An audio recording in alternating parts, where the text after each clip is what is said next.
Fala galera, estamos de volta aqui para o nosso canal, né? Hoje com uma aula bem interessante. A gente vai estar falando sobre crise hipertensiva, tá bom? Então, se você já gosta desse conteúdo, já deixa o like, comenta, compartilha, segue o nosso canal para que mais pessoas possam ter acesso a esse conteúdo. Combinado, pessoal? Bom, e chega de enrolação, já vamos começar a aula aí, tá bom? Uma coisa que eu gostaria de deixar claro é que essa aula de hoje eu vou conduzi-la de acordo com geralmente o que eu acabo fazendo no meu dia a dia num pronto-socorro, tá bom? Porque tenho visto assim que muitas das pessoas têm uma certa dificuldade em tratar o seu paciente quando ele chega num estado de crise hipertensiva. Eu vejo que muito se perde ali na conduta quando eu preciso classificar um paciente de urgência ou de emergência. Então, hoje eu quero fazer isso com vocês e vou dar uma pincelada em alguns casos interessantes aí, combinado? Então, espero que vocês gostem dessa aula e é isso. Bora lá. Pessoal, então vamos começar, né? Quando a gente fala de crise hipertensiva, a primeira coisa que a gente tem que saber é o que é a crise hipertensiva, tá bom? E nada mais é do que o aumento súbito da pressão arterial, tá bom? Então, quando eu tenho um aumento súbito da pressão arterial, a gente vai falar que é uma crise hipertensiva. Porém, aqui eu tenho uma faixa na qual eu preciso definir, tá? Então, vamos definir que essa pressão ela seja maior do que 180 por 120 milímetros de mercúrio. Combinado, pessoal?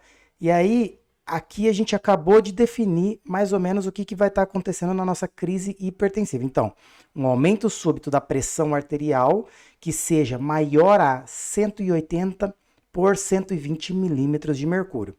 Bom, e aí, quando eu entro em crise hipertensiva, que é o que acabou de acontecer aqui, eu preciso fazer uma coisa aqui agora. Eu preciso dividir essa crise hipertensiva porque a gente classifica ela em duas agora. Tá bom? A gente vai dividir a nossa crise hipertensiva em duas. Uma delas vai ser urgência, tá bom? Então a gente vai ter a urgência hipertensiva e a outra será a nossa emergência. Combinado? A emergência hipertensiva. E aí a gente abre para essas duas vertentes aí, tá? Hipertensiva. Bom, e aqui é um detalhe interessante que a gente precisa ter, combinado? Então aqui a gente só vai definir uma coisinha aqui bem básica.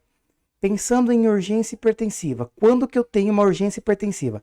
Quando eu não tenho lesão de órgão-alvo, tá bom? Então, ó, sem LOA, sem lesão de órgão-alvo. Combinado, pessoal? Já quando a gente vai falar da nossa emergência hipertensiva, é com LOA. Combinado? Aqui, então, eu vou ter a lesão do órgão-alvo. Tudo bem? Então, ficando definido isso daqui, agora vai ficar mais fácil da gente dividir cada uma delas. Combinado? Mas só para a gente já definir aqui agora, básico. Tiago, você falou em lesão de órgão-alvo, mas o que seria a tal da lesão de órgão-alvo? Só para a gente já deixar claro e classificado aqui. Lesão de órgão-alvo são lesões de estruturas vitais para o nosso corpo. Por exemplo, cérebro, coração, rim, retina, tá bom? Então, basicamente, de uma forma bem simples, o que seria uma lesão de órgão-alvo? Um AVC, tá bom? Infarto agudo do miocárdio, edema agudo de pulmão, dissecção de aorta, combinado? Então, isso daqui seriam lesões de órgão-alvo, beleza? Também tem retinopatia hipertensiva, no caso de o grau 3, 4, 3 ou 4, né? Também seria uma lesão de órgão-alvo. Porém, basicamente, se atentem a isso daqui, que é o que a gente mais vai ver na nossa prática médica, principalmente AVC, IAM e edema agudo de pulmão. Tudo bem? Então vamos lá agora, começar a destrinchar cada uma delas aí. A gente vai começar então com a urgência hipertensiva, tá bom? Então vamos começar com a urgência, porque ela é mais fácil e mais rapidinho da gente falar. Então, pessoal, quando a gente fala de urgência, a gente já sabe que é um paciente que vai chegar para a gente com uma PA maior do que 180 por 120, tá bom? uma PA maior do que 180 por 120 milímetros de mercúrio, porém sem lesão de órgão-alvo. Combinado? E aqui já vamos abrir um pequeno parêntese para o que eu faço na minha prática do dia a dia, para o que eu faço na clínica lá, tá bom? Quando eu estou numa emergência, como que eu vou conduzir esse paciente começando aqui agora? Coisa que eu não vejo a maioria das pessoas fazendo, tá bom? Vou ser sincero, a maioria dos companheiros eu não vejo fazendo isso daqui. E eu gosto de fazer porque eu acho que eu consigo dividir bem quem é quem na hora que chega ali no meu pronto-socorro, tá bom? Primeira coisa que você vai fazer para um paciente, a hora que você vê ele com uma pressão dessa, é fazer uma pergunta básica, tá bom? Você vai chegar para o paciente e vai falar assim: você é hipertenso? Tá bom? E aí aqui a gente já tem a primeira divisão desse paciente. Você vai perguntar para ele: você é hipertenso? Se o paciente falar para você que não, tá bom? O paciente falou: não sou hipertenso. Então aqui o que a gente vai entrar? Na pseudocrise hipertensiva, tá? Então, aqui a gente tem pseudocrise hipertensiva. E aí eu já vou explicar para vocês como que a gente conduz isso daqui. Quando eu falo de pseudocrise hipertensiva, nada mais é do que aquele paciente que vai chegar com uma PA alterada, porém não por questões de hipertensão, e sim por questões, né, aleatórias ali, tá certo? Por exemplo, o paciente ele acabou de brigar com o cara, acabou de brigar com a namorada, ou briga familiar, ou acabou de tomar um susto muito grande, pô, foi assaltado, alguma coisa que está acontecendo ali. Então, a pessoa que ela tem um estresse ou uma ansiedade, tá bom? Então, é um quadro de estresse ou ansiedade. Essa pessoa, ela vai ter uma pseudocrise hipertensiva, ela vai ter a elevação da pressão arterial, porém não é por questão de pressão, é por uma questão de algo aleatório que não esteja relacionado com uma hipertensão prévia, tá bom? A dor também pode estar relacionada aqui, tá bom? Então, isso a gente tem que ter em mente, porque o tratamento aqui vai ser diferente. Se eu pegar esse paciente com uma pseudocrise hipertensiva, esse paciente, pessoal, não é para tomar antihipertensivo, não é para dar antihipertensivo para esse paciente, tá bom? Ele não vai se beneficiar de antihipertensivo. Se ele está com estresse ou ansiedade, como que a gente vai tratar esse paciente? Diazepam, tá bom? Eu vou dar um diazepam para o meu paciente, vou deixar ele num ambiente calmo, vou deixar ele tranquilo ali, ele vai se acalmar, essa pressão vai abaixar. Combinado? Se eu tiver dor, se for um paciente com uma dor muito forte, o que eu vou fazer? Analgesia. Tira a dor desse paciente que a pressão volta ao normal. Combinado?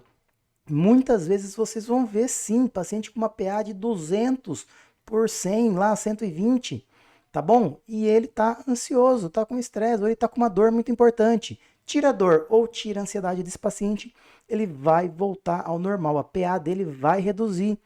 Combinado? E aí, aqui a gente já abre essa primeira vertente, tá bom? Então, cuidado com esse pequeno paciente aqui, que esteja numa pseudocrise hipertensiva, tá? Também tem aquele paciente que vai ficar nervoso só de estar no pronto-socorro. Só de estar ali ele já fica, que é a síndrome do jaleco branco, né? Combinado? Então, cuidado com esse paciente, porque se eu der um antihipertensivo aqui para ele, a hora que ele melhorar, com o efeito do antihipertensivo, a PA dele vai abaixar muito, ele pode ter uma síncope, ele pode passar mal e vira um caos ali, tá bom? Então, cuidado com esse paciente. Agora, se você perguntar para esse paciente aí, e ele falar que ele sim, ele é hipertenso, beleza? Aqui a gente vai entrar na urgência hipertensiva, tá bom? Então, entramos na urgência hipertensiva. E agora vem a segunda pergunta que a gente tem que fazer. Então, aqui, ó, a gente coloca como primeira pergunta, tá? Agora vem a segunda pergunta que eu gostaria de fazer para o paciente. Qual é a sua pressão basal? Tá bom? Qual é a sua pressão normal? Pergunta para o paciente e fala assim: ah, seu João, quanto que é a sua pressão normal? Porque muitas vezes o paciente ele vai chegar com uma PA de 180 por 120, mas a hora que você pergunta para ele, o senhor está sentindo alguma coisa? Ele não tem dor, não tem cefaleia, não tem pré-cardialgia, não está sentindo falta de ar, não tem nada. E aí você pergunta para ele, mas e qual que é a sua pressão normal ali? Ah, doutor, minha pressão normal, ela é 160 por 100, tá bom? É 16 por 10 minha pressão. Poxa, pessoal, uma pressão de 16 por 10 para 18 por 12 para 180 por 120, ela não está tão alterada. Então, cuidado com isso daqui. Muitas vezes eu vejo isso acontecendo direto. Paciente que chega no pronto-socorro que tem uma basal de 190 e todo mundo se assusta, já quer colocar um remédio para baixar a pressão dele ali. Porém, a basal dele já é isso daqui, tá bom? Então, sempre lembrem-se de perguntar para o paciente qual é a sua pressão basal, tá certo? Perguntei a pressão basal dele. Ah, doutor, não, minha pressão ela é controladinha ali, eu tomo remédio para pressão, mas ela fica sempre 12 por 8. Beleza, aí eu tive um pico agudo da minha pressão, aí combinado, agora a gente entra para essa outra parte, agora sim ele está realmente numa urgência hipertensiva, combinado? Só se atentem a uma coisa também, tá certo? Antes de ter a certeza se é ou não, cuidado com a técnica, tá? Lembre-se sempre que o paciente ele tem que estar calmo ali, ele não pode já chegar no pronto-socorro, já ir aferir a pressão, às vezes ele veio caminhando, caminhou a cidade, atravessou uma cidade caminhando, ele vai chegar com a pressão alterada, tá certo? Então coloque ele um pouquinho, espere ele descansar um pouco, use a técnica correta de insuflar manguito, de olhar, de fazer a aferição real da PA desse paciente, porque isso também pode falsear o nosso exame e também isso vai mudar totalmente a nossa conduta, combinado? Então, atentem-se a esses pequenos detalhes aí. Bom, então agora vamos lá. Fiz a primeira pergunta. Sim, o paciente é hipertenso. E fiz a segunda pergunta. Qual que é a sua PA basal? E ele falou que a PA basal dele, mesmo com remedinho de pressão, é 12 por 8. Perfeito. Agora estamos em urgência hipertensiva real. E como que eu vou tratar esse paciente em urgência hipertensiva? Lembrem-se, o tratamento não tem segredo aqui, ó, tá? O tratamento que a gente vai fazer é o seguinte, eu tenho que abaixar essa pressão arterial, porém eu não tenho pressa, galera. Eu não tenho pressa, eu não preciso correr, não corre, vai, faz, não sei o que lá. Não, calma. Eu tenho 24 a 48 horas para baixar essa pressão desse paciente e manter ela em 160 por 100. Tá bom? Então, assim, eu tenho um tempo hábil para baixar essa pressão sem pressa, sem desespero. Combinado? E quem que eu vou usar como hipotensor agora aqui? Agora eu vou usar, sim, de remédios, tá bom? E que a gente mais vai ver na nossa prática do dia a dia. O famoso captopril, né? O captopril, que é um IECA, tá?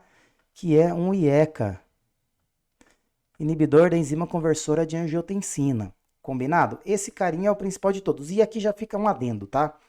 Vocês que vão chegar no pronto-socorro, galera que não formou ainda, que vai formar, e muita gente que já formou também, chega num pronto-socorro.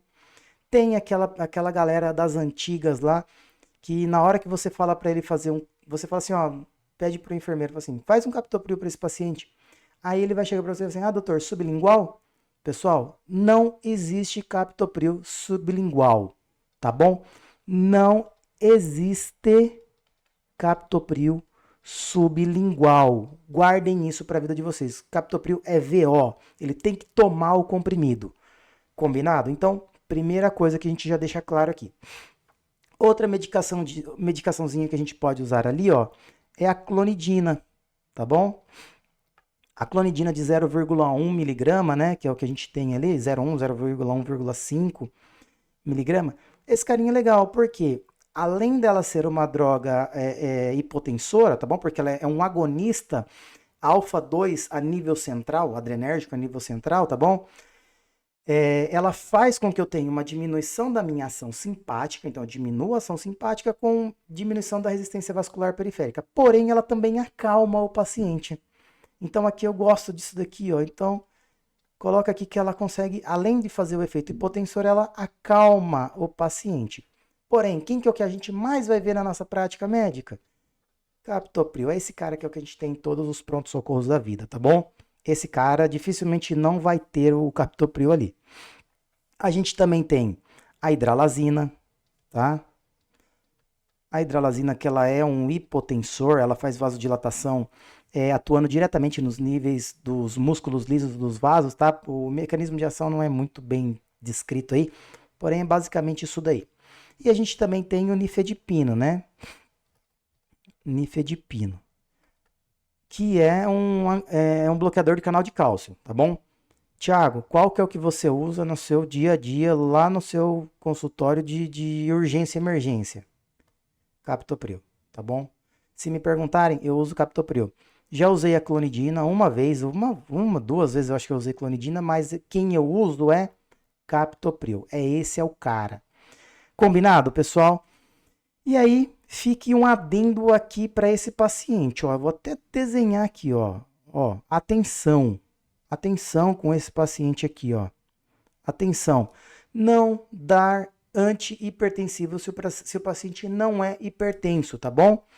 Não dar antihipertensivo se o paciente não é hipertenso. Combinado?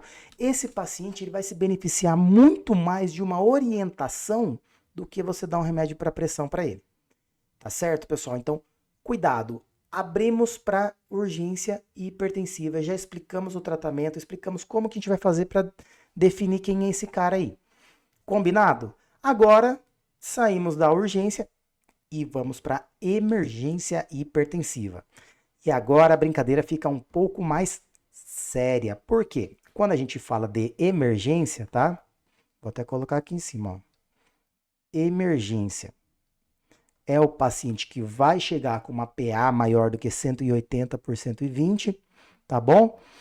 Porém, agora ele tem LOA, ele tem lesão de órgão-alvo. E aqui agora eu preciso abaixar a pressão desse paciente rápido, tá bom? Eu preciso abaixar a pressão desse paciente de forma rápida. E aí, na primeira hora, eu preciso abaixar a pressão desse paciente, tá? Aproximadamente 20 a 25% do que ela estava na hora que ele chegou. Depois, nas próximas 2 a 6 horas, eu tenho para controlar essa pressão e mantê-la em 160 por 100 milímetros de mercúrio. Ah, Thiago, mas eu vou conseguir controlar nesse valor? Não é exatamente assim, né, pessoal? Manter o mais próximo que a gente conseguir disso daí. Combinado? Estamos em emergência, então agora eu tenho que ser mais rápido nisso daí. E pensem comigo, pessoal, se eu preciso abaixar a pressão de forma mais rápida desse paciente, eu vou utilizar a medicação via oral? Não tem como aqui, né? Então, as drogas agora que a gente vai fazer aqui, ó, é endovenosas, tá bom? São drogas endovenosas que a gente vai fazer para esse paciente. Combinado? E aí, eu vou dividindo mais ou menos, já vou explicando mais ou menos cada uma delas. Não vou entrar muito a fundo, porque cada uma é uma aula diferente, tá? Mas de uma forma geral, o que vocês fariam se estivessem diante desses pacientes aqui, ó. Bom, falando de órgão-alvo, primeiro que a gente vai estar falando, infarto agudo do miocárdio. Combinado? Então vamos lá. Frente a um paciente com infarto agudo do miocárdio e emergência hipertensiva, pessoal, tá bom? Eu preciso abaixar a pressão desse paciente. Eu preciso. Por quê? Pensa que é um coração que já está com uma isquemia, já está sofrendo, está perdendo músculo cardíaco e com uma pressão lá em cima, tendo que contrair com força, tendo que brigar com aquela pressão. Não tem como, eu preciso controlar essa pressão desse paciente, tá bom? E aí aqui, o que eu mais gosto para esse caso aqui, ó, é o famoso Tridil, tá bom? Que é a nitroglicerina. Por que eu gosto do Tridil no infarto agudo do miocárdio? Porque o Tridil, ele tem uma ação principal a nível de artérias coronarianas, tá bom? Então ele tem uma ação muito legal nas coronárias e ele vai conseguir fazer uma dilatação legal nas coronárias. Então assim, eu gosto muito do Tridil para conduzir infarto agudo do miocárdio, tá bom? Lembra até dos esqueminhas que a gente usa para quando a gente vai falar de infarto, né? Do Mona, né? Então a gente tem a nitroglicerina ali e eu gosto de usar o Tridil aí, tá bom? Não vou falar como que eu faço, mas assim, basicamente é você pegar o Tridil, pega a ampolinha dele lá, dilui para completar 250 ml de soro fisiológico. E aí você pode começar, eu geralmente gosto de começar assim, por bomba de infusão, a 5 ml hora, tá bom? E aí eu vou titulando isso daí. Por quê? É uma droga fácil de controle. Se eu diminuo ela, rapidamente a pressão volta a subir, se eu aumento muito a pressão abaixo, então ela é metabolizada muito rápido e ela tem esse ajuste muito rápido que a gente consegue fazer. Só queria deixar um detalhe aqui para vocês, ó, cuidado. cuidado com o infarto de ventrículo direito, tá bom? Porque aqui a gente não vai ver o paciente hipertenso, galera. Cuidado então você fazer uma nitroglicerina nesse paciente, tá bom? O paciente que tem infarto de VD, o que vocês precisam lembrar? O infarto de VD, ele vai ser basicamente por uma obstrução da coronária direita. Lembra que a coronária direita, ela desce para a parte posterior, direita e posterior e inferior do coração. Então, geralmente é ela que vai dar essa vascularização para o coração. E a coronária direita que manda uma raminha para vascularizar o nó sinusal, tá bom? Então, esse nó sinusal, ele vai estar comprometido. Geralmente ele vai estar comprometido no infarto de ventrículo direito. E é aqui que está o detalhe. Comprometi nó sinusal, eu não tenho melhora na frequência e na força de contração do meu coração. Então eu vou ter uma menor frequência cardíaca e uma menor força de contração, tá bom? E geralmente o paciente aqui ele vai estar hipotenso, combinado? E é o seguinte, pensem o seguinte, ventrículo direito trabalha com volume e ventrículo esquerdo trabalha com pressão. Então, o ventrículo esquerdo deixa a pressão, o ventrículo direito é volume. Infarto de ventrículo direito, não façam nitroglicerina nem morfina, tá bom? Porque eu vou piorar esse paciente. O que eu teria que fazer aqui? Volume. Eu tenho que aumentar o volume para o paciente aumentar essa pressão e esse ventrículo trabalhar melhor, tá bom? Então, cuidado só com esse detalhe. Combinado, pessoal? Bom, outro caso aqui que a gente vai ter, no caso da dissecção de aorta, tá bom? A dissecção de aorta, pessoal, nada mais é do que, pensem o seguinte, aqui no cantinho, tá? Só para vocês relembrarem. Eu tenho a nossa aorta ali, tá bom? E o vaso, ele tem as camadas, tá? Eu tenho o endotélio, ali mais para fora, né? Eu tenho o epitélio mais externo. Então, eu tenho as camadas entre a parte interna da artéria e a parte externa. Quando eu tenho alguma lesão, pensa que aqui eu tenho esse endotélio aqui, né? Quando eu tenho alguma lesão no endotélio, pessoal, esse sangue ele começa a entrar aqui e ele vai ficando entre essas duas camadas. Então pensa aqui, ó, que eu tenho uma lesão e o sangue começa a ficar entre essas camadas aqui. Tá certo? Então eu vou ter um sangue entre as camadas da minha artéria aorta.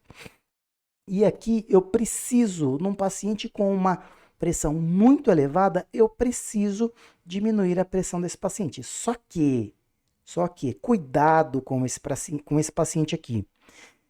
Esse paciente é o cara que vai se beneficiar de um beta-bloqueador, tá? Venoso, beta-bloqueador venoso. Por quê? Beta-bloque, ele faz diminuição de frequência cardíaca, então o coração ele bombeia com mais tranquilidade, além de fazer uma vasodilatação periférica. E aqui que é o detalhe, fazer a vasodilatação e diminuir a frequência. Porque o que acontece? Se eu usar uma nitroglicerina aqui, um nitroprussiato de sódio nesse paciente, eu vou fazer a vasodilatação periférica. Porém, fazendo uma vasodilatação periférica, eu tenho um aumento, uma resposta cardiológica aumentando a frequência cardíaca do meu paciente. É uma resposta que a gente vai ter fisiológica normal. Vasodilata, aumenta a frequência para tentar manter a pressão, né? Então, o que acontece? Se eu vasodilatar, porém eu mantenho a frequência, eu vou piorar essa minha dissecção aqui e vou podendo até romper esse vaso. Combinado, pessoal? Agora, quando eu faço o beta-block, eu além de diminuir a dilatação dos vasos, eu faço uma vasodilatação, eu diminuo a frequência cardíaca, eu diminuo a força de contração daquele coração. E esse é o melhor caso para o paciente. O melhor remédio para dissecção de aorta é o beta-bloqueador. Combinado? Então, falamos de mais um carinha aí, tá? Outro cara que a gente tem, o AVC, tá bom? Porém, o AVC, a gente tem aqui um detalhe que eu vou dar para vocês bem simples, eu não vou entrar a fundo no AVC, porque isso daqui é um tema para uma aula inteira de AVC, combinado? Porque o que acontece quando o paciente chega com uma PA muito elevada, com uma suspeita de AVC? A maioria dos serviços que a gente trabalha hoje em dia não tem uma tomografia de emergência ali para a gente fazer nesse paciente, tá? Por exemplo, eu trabalho em pronto-socorros, que a minha referência está a 30 minutos de onde eu trabalho. Então, eu não tenho uma tomografia de emergência ali. E o que a gente tem que lembrar quando a gente fala de AVC? Eu tenho dois tipos de AVC, tá bom? Eu tenho o AVC isquêmico E eu tenho o AVC hemorrágico. O isquêmico, quando eu tenho obstrução de algum vaso, por vasoconstrição ou por obstrução de um trombo. O hemorrágico é quando rompe uma artéria a nível cerebral. Combinado? Porém, para eu dividir quem é quem ali, eu preciso de uma tomografia sem contraste, tá bom? Mas, até eu conseguir fazer essa tomografia, o que eu posso fazer para esse meu paciente? Esse meu paciente aqui, eu posso manter uma hipertensão permissiva num primeiro momento, tá bom? Então esse cara aqui ele vai se beneficiar de uma hipertensão, ó, hipertensão permissiva. E o que seria essa hipertensão permissiva? Manter a PA dele em 180 por 100 milímetros de mercúrio, tá bom? Esse paciente eu posso, até eu definir se ele é isquêmico ou hemorrágico. Porque se for isquêmico, vou trombolizar o meu paciente, fechou. Depois medidas de suporte. Se for hemorrágico, além de fazer, talvez ter que abrir, fazer uma cirurgia para tirar aquele hematoma que vai estar ali, eu preciso abaixar a PA desse meu paciente. E aí depois a gente vai abaixar uma PA para 140 milímetros de mercúrio por 90, tá bom? Porque quando eu diminuo a PA, esse vaso para de jorrar sangue, ele tem mais fácil, é mais fácil para ele entrar, fazer uma coagulação e parar o sangramento, tá bom? Só que até eu descobrir quem é quem, eu posso manter uma hipertensão permissiva. E vocês vão ver que geralmente o paciente que chega com um AVC para vocês na emergência, a PA dele ali, galera, é maior do que 200. Então vocês vão ver que geralmente ele é maior do que 200, 220. Então aí vocês vão abaixar a PA desse paciente, mantê-la em 180 por 100 ali, tá? Ela é permissiva no primeiro momento. Isquêmico, tromboliza. Hemorrágico, termina de baixar a PA dele. E quem que eu gosto de usar aqui? Aqui eu gosto do nitroprussiato de sódio, tá? Nitroprussiato de sódio. Dilui uma ampola de nitroprussiato de sódio. Se eu não me engano, ela tem 5 ou 10 ml, agora eu não lembro de cabeça certinho.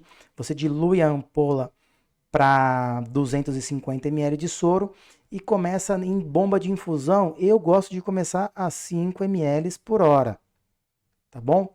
Eu pego o nitroprussiato, diluo ali, se não me engano ela tem 10 ml, diluo em 240 de soro. E aí você começa a 5 ml hora e vai titulando, tá bom? Se perder muita mão, você toma cuidado, porque a gente não pode perder muita mão e abaixar demais essa pressão, tá certo? Lembrem-se, paciente que tem uma pressão muito elevada, tá? Ele tá tentando jogar muito sangue para o cérebro. Se eu abaixo demais essa pressão, se eu abaixar ela de uma vez muito rápido, eu vou diminuir esse aporte sanguíneo para o cérebro do meu paciente. E eu posso acabar causando uma isquemia cerebral, um AVC nesse paciente, gerando uma encefalopatia, tá bom? Então, cuidado com esse paciente, cuidado com abaixar a pressão muito rápida, tá certo? Emergência hipertensiva, eu estou autorizado a baixar a PA 20 a 25% na primeira hora. Olha só isso, 20 a 25%. Eu não estou autorizado a baixar mais do que isso. Combinado? Mesmo estando diante desses casos aqui, ó, gravíssimos, é isso que eu posso abaixar. Depois eu tenho mais 6 horas para controlar essa pressão. Diferente da urgência, que eu tenho 24 a 48 horas para baixar. Então eu não tenho por que abaixar rápido essa pressão do paciente, tá bom? Aqui é diferente, aqui é emergência, aqui é rápido, aqui é medida salvadora, tá bom? Combinado? E agora eu vou falar do edema agudo de pulmão, já entrando de uma forma bem, falando mesmo da fisiopatologia, de como a gente vai conduzir. Por quê? O edema agudo de pulmão acaba sendo algo que a gente vê muito no pronto-socorro, tá bom? Então eu quero falar sobre ele porque eu quero ensinar vocês a conduzir um edema agudo de pulmão já. Combinado, pessoal? Então, quando a gente vai falar de edema agudo de pulmão, EAP, o que a gente tem que pensar? Relembrar de forma bem simples, tá? De forma bem simples aqui, ó, a nossa fisiologia, tá? Pensem que eu tenho um alvéolo, combinado, pessoal? Eu tenho o capilarzinho pulmonar, tá bom? E basicamente é isso, ó. Então, nessas estruturas aqui, ó, o que eu vou ter? Alvéolo. Eu tenho aquele espaço intersticial, tá bom? espaço intersticial alveolar e eu tenho o capilar alveolar. Beleza? O que acontece aqui para que gere um edema agudo de pulmão? Eu preciso com que aconteça algo fisiológico ou patológico, no caso, né? E que altere as forças de Starling aqui nessa região, tá bom? Então, ó, é uma alteração das forças de Starling aqui. E se você não lembra o que são forças de Starling, sugiro que vocês assistam a aula de pressões, o capítulo 16 do Guyton, tá bom? Que a gente vai falar sobre as forças de Starling, que eu falo sobre pressão hidrostática, pressão coloidosmótica, tá bom? E aí o que acontece? Eu tenho um aumento da pressão hidrostática do meu capilar alveolar. Quando isso daqui acontece, eu tenho um extravasamento de líquido para o espaço intersticial, e esse líquido acaba passando para o alvéolo. Lembrem-se que o alvéolo tem uma camadinha de água ali, porém vai chegar uma hora que esse alvéolo vai começar a ter uma coleção muito grande de líquido ali dentro, tá bom? E quando isso acontece, eu não consigo ter as trocas gasosas, eu não consigo jogar o O2 lá para o sangue e nem tirar o CO2 do sangue e jogar de volta para o alvéolo. Eu tenho essa troca prejudicada, tá bom? Porque eu tenho muito líquido ali no meu alvéolo impedindo isso daí, dificultando essa troca gasosa. Combinado? Quanto maior a superfície que eu tenho entre capilar e alvéolo, maior a dificuldade que eu vou ter para trocas gasosas. Tá certo? E aqui a gente vai ver que a principal causa de um edema agudo de pulmão, quando a gente está falando em relação à pressão arterial, é aquele paciente com insuficiência cardíaca que vai ter um pico na pressão. A gente vai falar sobre isso daí. Porém, eu também tenho dois casos aqui que eu gostaria de deixar claro para vocês que a gente pode ter um edema agudo de pulmão, porém que não estão relacionados ao coração propriamente dito, tá bom? Eles são causas diferentes aí. Uma delas é a intoxicação por órgãos fosforados. Combinado? Intoxicação por órgãos fosforados, que são aqueles venenos que a gente usa para lavoura mesmo, para limão, essas coisas. Quando a pessoa chega intoxicada, ela pode apresentar um edema agudo de pulmão. Porém, aqui é diferente. Esse edema agudo de pulmão, ele acontece por um edema que acontece no próprio alvéolo, tá bom? Então, o próprio alvéolo vai ficar edemaciado por várias questões ali que vão estar acontecendo pela própria fisiopatologia, tá bom? Então, é diferente aqui o sistema. E o outro caso é por anafilaxia, tá? Anafilaxia. A anafilaxia, ela libera muita histamina, e a histamina é um vasodilatador. Então, dilata muito o vaso, dilata a estrutura do alvéolo, ela também dilata o alvéolo, tá bom? E aí eu faço com que entre muito líquido no alvéolo ali. Combinado? Por isso que a conduta para intoxicação de órgãos fosforados e anafilaxia é diferente quando a gente fala de conduta cardíaca. Agora, a principal causa de edema agudo de pulmão é por causa cardíaca, tá bom? A principal causa é por causa cardíaca, o principal fator ali desencadeante. E quando a gente fala de causa cardíaca, vou até colocar aqui, ó. Quando a gente fala de causa cardíaca, quem que a gente tem aqui, pessoal? Basicamente, insuficiência cardíaca esquerda, certo? Pensem no nosso coraçãozinho ali, ó. Tá bom? Temos o coraçãozinho. Se eu tenho uma insuficiência cardíaca à esquerda, o sangue que deveria ser bombeado para a aorta, ele começa a voltar e ficar represado no meu átrio, e esse sangue fica represado nas minhas veias pulmonares, tá bom? As veias pulmonares, por sua vez, que tem comunicação com o pulmão, mantém esse sangue represado nos capilares alveolares, que a gente acabou de desenhar ali, né? Tinha o alvéolo, tem os capilares. Isso daqui, esse sangue indo de forma retrógrada e não conseguindo ser bombeado, ele vai aumentar a pressão hidrostática do capilar alveolar e vai fazer o que eu acabei de explicar para vocês, tá certo? Essa alteração da força de Starling faz com que aumente a quantidade de água dentro do alvéolo, impeça as trocas gasosas, e aí o paciente ele vai apresentar um edema agudo de pulmão. Combinado? Porém, eu também tenho uma questão aqui, ó, o aumento da resistência vascular periférica em pacientes com insuficiência cardíaca, tá bom? O paciente que ele tem, vamos pensar, o paciente ele é hipertenso, tá bom? e tem a insuficiência cardíaca. E ele fez um pico hipertensivo, tá bom? O paciente é hipertenso, então, ó, ele é hipertenso, ele tem insuficiência cardíaca e ele fez um pico hipertensivo. Tá bom? Isso daqui foi o suficiente para gerar e desencadear um edema agudo de pulmão nesse paciente. Por quê?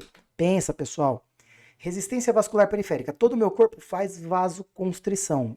Um paciente que tem uma insuficiência cardíaca que não está descompensada, porém é um coração fraco, que já não consegue bombear com tanta força ali, ele não vai conseguir vencer essa resistência vascular periférica. O que vai acontecer com o sangue? O sangue vai começar a voltar, ficar represado e acontece todo isso daí. Então o sangue volta, fica represado, altera forças de Starling lá no capilar alveolar, aumenta a água dentro do alvéolo, edema agudo de pulmão. Combinado? Então aqui a gente já viu mais ou menos a fisiopatologia do edema agudo de pulmão. Agora, como que a gente vai tratar o edema agudo de pulmão? A primeira coisa, ó, vamos lá, conduta. Então, vamos colocar a nossa condutinha aqui.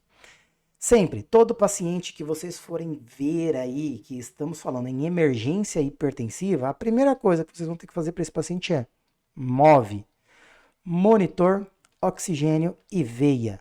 Monitorizar o paciente, ofertar oxigênio para esse paciente e pegar uma veia. Tá? Pelo menos uma. Eu gosto de mandar pegar 2 veias, porque se eu perco uma e um paciente muito grave, eu perdi uma veia, eu tenho outra já ali para ser rápido e não perder tempo de ficar achando veia nesse paciente, tá bom, pessoal? Então, eu gosto disso daí. Agora, em se tratando de paciente com edema agudo de pulmão, que é o que a gente está falando aqui, ó, EAP, além do MOV, o que mais eu vou fazer com esse paciente? Eu vou sentar esse paciente. Tá bom? Sentar, eu melhoro o retorno venoso desse paciente, eu melhoro o bombeamento do coração e eu não deixo esse sangue ficar tão represado a nível pulmonar, tá bom? Eu vou ofertar o oxigênio para ele aqui de forma VNI, ventilação não invasiva. Pode ser máscara, pode ser BiPAP, pode ser CPAP, tá bom? E aqui o interessante é, quando eu oferto esse oxigênio para o paciente, esse oxigênio por si só, ele acaba empurrando, tá? Ele empurra a água que está dentro do alvéolo. Então isso já acaba por si só um pouquinho, ajuda a conduta desse paciente, ajuda a melhorar um pouco o padrão desse paciente, tá bom? Depois também a gente vai usar as drogas, tá bom? Eu vou ter drogas, que a gente já vai falar sobre as drogas que a gente vai usar nesse caso aqui.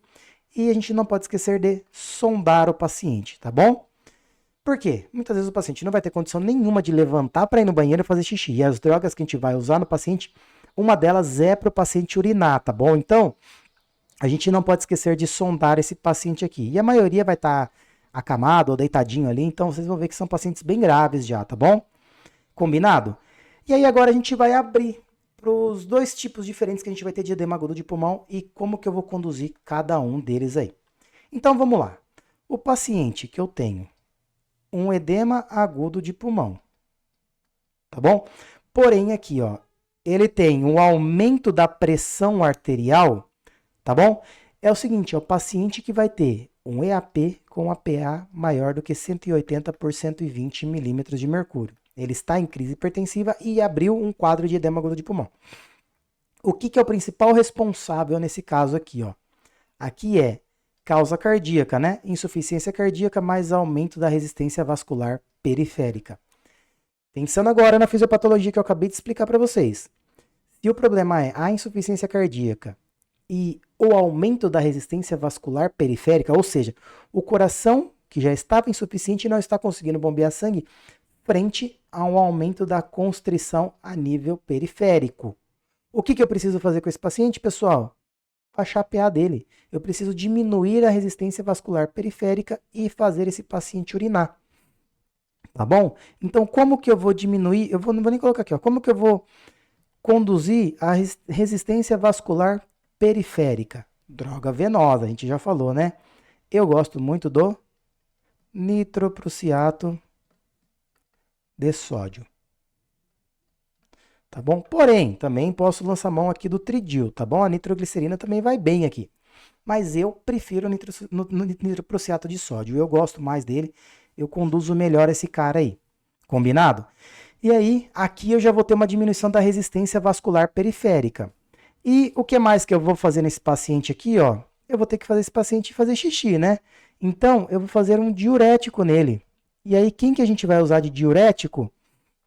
Aqui eu vou estar usando a furosemida. Furosemida. Lembrando que a furosemida é um diurético de alça, né, pessoal? É que ele vai atuar lá na alça grossa de Henle, naquele cotransportador, um sódio, dois cloros e um potássio, né? Bloqueando essa bombinha que a gente vai estar falando aí. E aí, esse cara vai ajudar bastante. E aqui, aí eu vou conduzindo esse meu paciente. O eritroprociato eu vou titulando. Consegui melhorar a PA desse paciente, diminuir aqueles 20 a 25%. O paciente está urinando. Estou vendo a melhora do paciente, tá bom? Tranquilo. Lembrando, pessoal, como que o paciente com edema agudo de pulmão vai se apresentar para a gente? Agora é vida, tá bom? Vocês vão ver muitas vezes o paciente vai chegar lá dispneico, tá bom? Ele vai entrar dessaturando, tá bom? Esse paciente vai estar azul, ele vai estar totalmente azul, tá bom? Porque ele vai estar dispneico, ele vai estar desaturando, tá bom? Então ele vai ter essa cianose, ele vai estar crítico, ele pode estar apresentando uma sudorese, combinado? E na ausculta desse paciente, a gente vai ter uma diminuição do murmúrio vesicular mais crepitantes, tá bom? Então o paciente vai estar com uma crepitação, principalmente em base bilateral. Tá? É bilateral, porque ambos os pulmões estarão acometidos. Se eu escuto isso só de um lado do pulmão, abre o olho para outra possibilidade, tá bom? Pensando em edema agudo de pulmão, é bilateral. E aqui, galera, basicamente eu conduzi esse meu paciente. Lembrando que a furosemida que a gente tem no pronto-socorro é injetável, né? Ela é de 40 miligramas, fazer ela em bolos, né? Aí vai depender, a dose cada paciente tem uma dose diferente, tá bom? Então, de forma bem simples, é isso que eu faço nesse paciente com edema agudo de pulmão e com a PA elevada, tá bom? Agora, a gente também vai ter o outro paciente que vai chegar para a gente com um quadro de edema agudo de pulmão, porém, a PA vai estar ou normal ou baixa, tá bom? A PA vai estar ou normal ou baixa, ou seja, ela vai estar menor do que 180 por 120. Ah, Thiago, mas aí não é uma crise hipertensiva. Não, mas pode ter acontecido uma crise hipertensiva antes de desencadear esse quadro aí. A gente não sabe como o paciente vai chegar de um jeito, porém a gente não sabe o que aconteceu prévio a ele chegar no nosso pronto-socorro, tá bom? Mas aqui, nesse caso, galera, quem é o principal responsável é a insuficiência cardíaca, tá bom? Aqui eu não tenho a questão da resistência vascular periférica. Ela pode acontecer? Pode, muitas vezes a gente vai ver ela acontecendo. Porém, nesse caso aqui, a insuficiência cardíaca por si só, coração não conseguir bombear, já vai ser o problema de gerar esse edema agudo de pulmão. E aqui a gente tem que só definir uma coisa. Paciente com insuficiência cardíaca também é uma aula à parte de insuficiência cardíaca. E o que a gente tem que lembrar? A gente divide esse paciente em quatro, né? Em quatro letrinhas que a gente fala, né? Então eu tenho o paciente A, que é aquele paciente da insuficiência cardíaca, tá bom? Que é aquele paciente quente e seco que a gente fala, tá bom? Eu tenho o meu paciente B, que é aquele paciente quente, porém ele está úmido, tá bom? Eu tenho aquele paciente C, que ele está frio e está úmido, tá bom? E eu tenho o paciente D, que ele está frio, porém ele está seco, tá bom? O que isso daqui quer dizer, galera? Pensem o seguinte, quando a gente falar de edema agudo de pulmão, é esses dois caras que a gente está falando aqui, ó. Quando eu falo de um paciente quente, é um paciente que ele tem insuficiência cardíaca, tá bom? Porém, ele mantém-se aquecido, as extremidades estão bem perfundidas, ele tem uma boa diurese, tá bom? Só que no caso do úmido aqui, é aquele paciente que você vai auscultar ele vai estar crepitando, você vai ver uma terceira bolha cardíaca, ele vai ter turgência jugular, ele vai estar desconfortável, tá bom? Esse é o paciente grau B. Agora, tem o paciente nível C, que é aquele úmido, ou seja, ele não está aquecido, ele não tem uma boa perfusão, ele já vai estar cianótico, tá bom? Ele não tem uma diurese legal, e esse paciente ele vai estar muito úmido, tá bom? Ou seja, ele também vai estar com turgência jugular, ele vai estar crepitando, ele vai ter terceira bolha, o pulmão dele já vai estar cheio de água. E esses dois caras são com quem eu tenho que me preocupar, principalmente esse paciente C aí, tá? Esse cara é o principal, é o mais grave de todos, tá bom? Porém, quando eu olho para esses dois pacientes, o que eu preciso saber? Como conduzir cada um deles. Então, vamos abrir primeiro para o paciente B, depois a gente vai lá para o paciente C, tá bom? Esse paciente que está no nível B aí, é aquele paciente que ele vai ter a PA geralmente elevada, tá bom? Geralmente a pressão dele ela não está 180 por 120, mas ela está elevada. Combinado? E esse paciente aqui, eu vou conduzir ele igual o caso anterior que eu acabei de falar para vocês. Esse paciente nada mais é do que eu vou usar o nitroprussiato de sódio ou o tridil, tá bom? E vou usar a furosemida nesse paciente. Combinado? Porque ele está com uma pressão elevada, provavelmente ele está fazendo uma resistência vascular periférica. Então, abaixo a PA com o nitroprussiato ou com o tridil e dou a furosemida para esse paciente urinar. Combinado? Melhora o padrãozinho dele, show de bola, vai embora, tranquilinho, manda ele para referência, não vai mandar para casa, tá bom, pessoal? E aqui entra um detalhe importantezinho aqui, uma coisa que eu quero que vocês guardem. Se a pressão arterial sistólica desse paciente for maior do que 90 milímetros de mercúrio, tá bom? Se eu tiver uma PA maior do que 90 milímetros de mercúrio, esse paciente ele vai se beneficiar da dobutamina, tá bom? A dobutamina, que é um inotrópico positivo, tá? Ela estimula beta-1 agonista, os receptores beta-1 a nível cardíaco, fazendo com que o coração tenha uma melhor contração, uma maior força de contração e um aumento da frequência. Então, ele melhora o tropismo ali, o inotropismo, tá bom? Porém, a dobutamina, ela consegue atuar a nível de receptores beta-2 em vasos. Um efeito leve, porém ela ajuda, tá bom? Assim, então, o que eu faço aqui? O paciente que ele tá com esse padrão B de insuficiência cardíaca é um paciente que o coração não está bombeando bem, o coração está ruim, tá bom? Porém, a pressão está elevada. O que eu preciso fazer então? Eu preciso abaixar a pressão desse paciente, porém, é um paciente com insuficiência cardíaca, galera. Ele está com o coração ruim que não está conseguindo bombear. Então, eu vou dar uma ajuda para esse coração.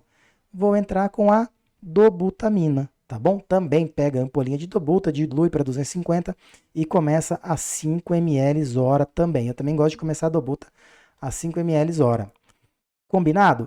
Aí entrei com a furosemida, o paciente começou a urinar, bonitinho, vai controlando. Tchau. Paciente bonitinho, estabilizado. Agora, quando eu pegar o paciente que é uma insuficiência cardíaca grau C ali, tá bom? Esse paciente ou ele vai estar normotenso ou ele vai ter uma PA diminuída, tá bom? E esse cara vai dar um pouquinho mais de trabalho pra gente, porque geralmente a pressão arterial sistólica desse cara é menor a 90 milímetros de mercúrio. Tá bom? Falo porque eu já peguei na prática, já vi isso acontecendo na minha frente, tá bom? Pensem comigo. Um paciente que está hipotenso, com o coração que não está conseguindo bombear, ele está lá todo congesto, ele está úmido, esse paciente está todo ferrado, ele está frio, ele tem uma péssima perfusão. E olhem só, atentem-se para isso, ó. Péssima. Vou até colocar aqui, ó, perfusão. E principalmente a nível renal. Se eu tenho uma péssima perfusão, porque ele está, vamos supor, quase que chocado, né? Brincadeira, mas ele está com a PA baixa e ele está com o coração que não bombeia. O rim vai ser perfundido? Não vai. Esse cara vai ter diurese? Não. Ele vai ter uma diminuição da diurese. E aí pensa comigo. Eu vou dar uma furosemida, eu vou fazer uma furosemida, eu vou dar um diurético para esse paciente. Ele vai urinar? Ele não vai urinar, ele não vai abrir diurese de jeito nenhum. Por quê? Ele não tem perfusão renal. O rim não consegue filtrar porque não tem sangue chegando nele. Tá bom? Então, o que eu vou ter que fazer com esse paciente? Esse paciente, eu vou ter que controlar ele. Esse daqui vai ser um pouquinho mais trabalhoso. Porém, esse cara eu vou ter que começar a primeira coisa. Tá bom? Noradrenalina. Tá? Vamos ter que fazer uma nora para esse paciente aqui. Como que eu faço a nora? Pego 4 ampolinhas de nora, tá bom? Que vai dar 16 ml. Tiro 16 do soro fisiológico. faço as luzes ali, viro uma solução de 250 ml, e aí eu começo a nora 5 ml hora e vou titulando também, tá bom? Então eu sempre começo a nora com 5 ml hora em bique também, tá? Sempre, tudo que eu faço aqui eu gosto de bique. Claro que é sempre, a gente vai ver aqui no serviço, é difícil ter bique para tudo isso daí que a gente tá falando. Eu também gosto, eu sei controlar na mão, tá? Às vezes a gente tem aquele controle fluxômetro, porém às vezes a gente usa o equipo de micro gotejamento para controlar na mão mesmo, né? Muitas vezes a gente não vai ter tudo isso aí no serviço, então vai na mão mesmo, na raça. Tá bom? Então por quê? Eu usei a nora, o que que a nora vai fazer, galera? A nora vai aumentar a minha PA, tá bom? Eu faço a nora aumentar a minha PA. Porém, eu não estou falando de um paciente que está com o coração comprometido, que não está conseguindo contrair de forma correta. Então, o que que eu vou fazer? Em segundo lugar, eu vou entrar com uma dobutamina, tá bom? Eu entro com a dobutamina, tá certo? E em terceiro lugar, eu vou entrar com a furosemida, tá bom? Aqui, eu particularmente não uso vasodilatador periférico, tá bom? Não uso vasodilatador periférico porque o paciente já está meio complicado. Se eu vejo necessidade, eu vou acabar usando. Mas eu não uso porque a própria furosemida, ela acaba tendo um efeitozinho ali, meio que de venodilatação, melhorando um pouco o retorno venoso, tá bom? Então a furo, ela tem uma açãozinha de atuar nos vasos pré-coração, quando a gente fala de retorno, nas veias principalmente, promovendo uma venodilatação. Então, eu geralmente não faço isso.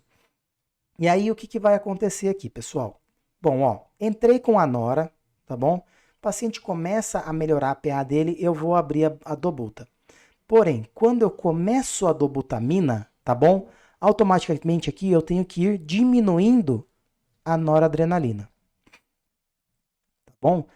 Entrei com a dobuta, vou diminuindo a nora até eu conseguir chegar numa PA maior do que 90 milímetros de mercúrio ali, tá bom? E aí a gente vai mantendo esse paciente. A partir desse momento, aumentei a PA. Pensa comigo, ó. Era um paciente que estava ferrado, com uma PA baixa, sem perfusão, sem nada, não estava tendo diurese nem nada. A partir desse momento que eu abri a nora, eu aumento a PA, abri a dobuta, eu melhoro o inotropismo desse coração, tá bom? Agora eu vou fazer esse coração começar a perfundir o rim. Rim perfundido começa a filtrar, começa a fazer xixi. Ele vai abrir diurese aqui, tá bom? Então esse paciente aqui, ó, é desse jeito que vai conduzir. Eu já vi na minha prática uma vez, cheguei no plantão, o paciente estava lá assim e o colega já tinha feito furosemida, estava tentando conduzir, mas o paciente estava muito hipotenso. E aí o que que a gente fez? A gente fez a nora, entrou com a dobuta, quando estabilizou, rapidinho ele abriu diurese. Ele não estava abrindo diurese. Quando a gente conseguiu controlar isso daí, o paciente abriu diurese e foi bem, foi perfeito. E aqui é um detalhezinho. A dobuta, o quanto antes você puder tirar ela, melhor, tá bom? Então, eu fiz lá, estabilizei meu paciente. Eu vou diminuindo a titulação da dobuta. Consegui tirar ela? Show. Tira a dobutamina e deixa ele sem. Combinado, pessoal? E só pra gente terminar a nossa aula, vocês vão ver que eu não falei de um carinha muito importante que muita gente fala e faz. A tal da morfina. Combinado? E aí? Eu posso ou não posso fazer a morfina numa crise hipertensiva, quando a gente fala de emergência hipertensiva? Eu posso sim, porém com cuidado. Com cuidado. Esse paciente aqui do edema agudo de pulmão, ele vai se beneficiar da morfina. Ele vai sim. Por quê? A morfina, ela gera, além dela gerar um pouquinho de conforto para o paciente, ela dá um pouco de conforto, ela tem um efeito hipotensorzinho ali, porque ela consegue fazer uma venodilatação também. Então ela acaba diminuindo a resistência vascular periférica. Só que eu preciso ter cuidado com essa morfina aqui, pessoal, num paciente do infarto agudo do miocárdio. Tá bom? Por quê? Eu posso usar morfina no paciente com infarto agudo do miocárdio? Posso. Naquele que tem infarto de ventrículo esquerdo. Se eu usar morfina no paciente com infarto de ventrículo direito, eu vou piorar o quadro desse paciente, tá bom? Pensa que eu falei para vocês que um paciente que tem infarto de VD, eu preciso dar volume para esse paciente, eu preciso aumentar o volume de chegada no ventrículo direito para ele contrair melhor. Se eu faço a morfina e eu faço uma dilatação da veia cava inferior e superior, eu diminuo a quantidade de sangue que chega no ventrículo direito, eu diminuo o volume. tá certo? Eu acabo prejudicando esse paciente de infarto de ventrículo direito. Então, cuidado, a morfina ela pode ser feita sim, porém eu tenho que me atentar a isso daqui, ó. VD, eu tenho que tomar cuidado. Ah, muitas vezes vocês vão falar, ah, mas tem estudo que fala que a morfina não é benéfica, blá blá blá. Pessoal, na prática a gente faz, eu faço, vejo melhor assim do meu paciente com isso daqui, tá bom? Isso é uma experiência minha. Às vezes outros profissionais podem falar diferente, tudo bem, mas eu gosto de conduzir desse jeito, tá bom? A morfina eu acabo diluindo ela, uma ampola para 10 ml, né? A ampola tem 1 ml, a gente põe mais 9 ml de soro fisiológico, tá? E aí eu vou ter, como a ampola é 10 miligramas, eu vou ter 1 miligrama por ml, tá bom? E aí eu vou titulando, vou fazendo 1 mlzinho de vez devagarinho, às vezes eu faço 2, tá bom? Então vai depender de cada paciente que eu vou conduzir aí. Combinado? Bom, eu acho que era isso que eu tinha para falar com vocês. É uma aula bem completinha, tá bom? De como a gente tem que conduzir uma crise hipertensiva, viajando por todas as vertentes que a gente precisa conhecer. Espero que tenha ficado claro. Se não conseguiu entender direito, volta esse vídeo, revisa essa aula. Vai ficar disponível para vocês aí para ver quantas vezes vocês precisarem para o resto da vida, tá bom? Espero que ajudem vocês na vida, não só na faculdade, na parte teórica, porém também espero que ajude vocês com conhecimento de vida para que, quando cheguem no pronto-socorro, consigam dar o melhor atendimento para um paciente, tá certo? Então vamos lá, galera, só para relembrar, né? Segue o canal, dá um like, comenta, compartilha, xinga, pode me xingar, pode falar besteira aí, se eu falei alguma coisa errada, pode me corrigir, não tem problema não, às vezes a gente confunde alguma coisa no meio da aula, corrige aí, tá bom? Mas é isso, muito obrigado por todos, pela atenção e tudo mais. E até a próxima aula, tá bom?